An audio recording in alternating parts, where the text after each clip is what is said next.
হয় কেউ বলতে পারে না। তোমার সমস্যা, তুমি আল্লাহর কাছে দোয়া চাও, আল্লাহর কাছে পানা চাও, দেখবা আল্লাহ তোমাকে অবশ্যই একটা উপায় খুঁজে বের করে দিবে।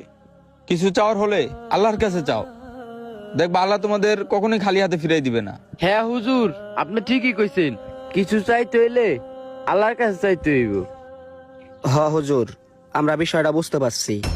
তাহলে ইয়াসিন, এইগুলা সব বাদ দিয়া চাইল যা উঠছে উঠছে, আর আমরা কিছু চাইল দিয়া, আমাদের এলাকায় তো অনেক এতিম পোলাপান আছে, কোরআনের হাফেজ আছে, আয় ওদের সবাইকে আমরা খিচুড়ি খাওয়াই দেই গা।